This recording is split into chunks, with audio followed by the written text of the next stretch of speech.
with the current syllabus we have in the national university or the public universities of this country, we are talking about to combat the fourth industrial revolution.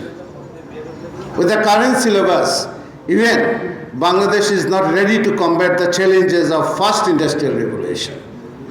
And we are talking about the fourth industrial revolution. And as a result, we did very well in the MDG, Millennium Development Goal, and we missed almost all indicators of SDGs, almost all indicators of Sustainable Development Goals in Bangladesh. In this situation, the National University has taken some steps to work with the UNICEF, A2I, National Skill Development Authority. We did some MOUs with the China, Japan. We started working with the Salford University, Manchester. We started working with the Saudi Arabia, Technical and Vocational Training Education of Saudi Arabia. As you know, after 2026, the Gulf states, they won't accept any unskilled level. And in that situation, Bangladesh is in serious threat of exporting laborers in the Gulf states. We usually send around 1 million, the workforce around the world, and around 70-80% they go to the Gulf states.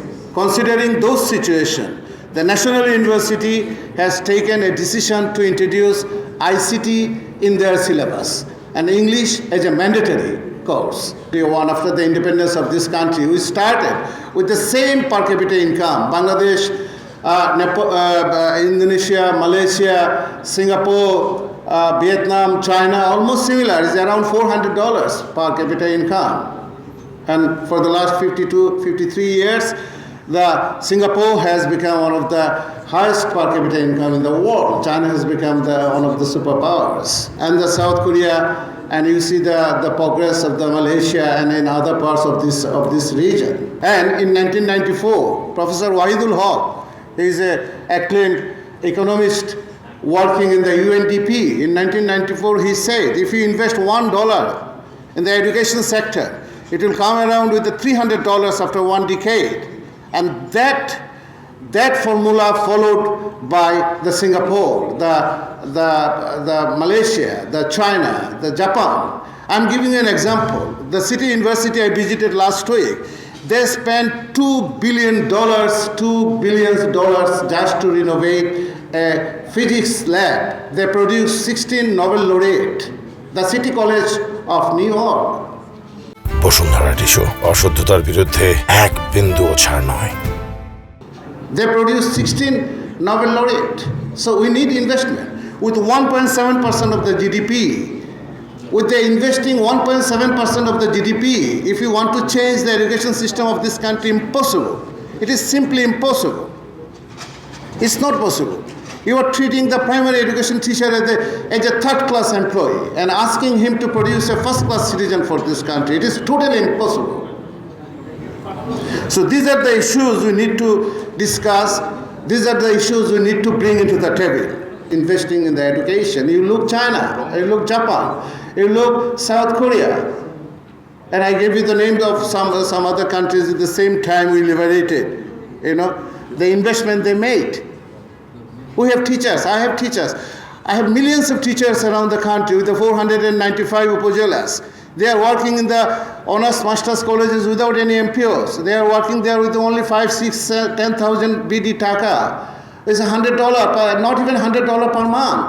They are teaching in the colleges, honors, masters. How come they could produce the world-class citizen? These are the areas we need to discuss. We need to bring into the table. I believe, as I met several times the late Shahid President Ziaur Rahman, I have had the privilege to meet him several times. I have had the privilege to meet Begum Khaleda Jia several times. I met the acting chairman of BNP a couple of months ago in London. As I understand from their perception, from their ideas, from their dedication towards this country, if these people could get a chance to run this country, the way they are designing now the education system, it could produce one of the best education system in the world. But we must give them the chance and the money required. We must give them the chance and the money required. We need $300 to achieve the SDGs. Currently, we have only $1. How come we would achieve the SDGs, Sustainable Development Goals? So is there any money? Yes, money is there. I'm working with the UNICEF. They are giving us some money. I talked to the World Bank and ADB. Money is not a problem. The problem is the accountability and the good governance. We just finished a $250 million project at the National University of Bangladesh. It's a $250 million project we just finished last year. And they're ready to give us another $500 million for next programs. The money is not a problem. Money is there. But the question of accountability and good governance is a big issue. Is a big issue for education sector in Bangladesh. We are spending around a couple of billions of dollars for the monthly payment MPO sector in Bangladesh. And now is the time to assess why we are spending those billions of dollars every month, every year, and for what reasons, if there is no industry academia linkage in our education.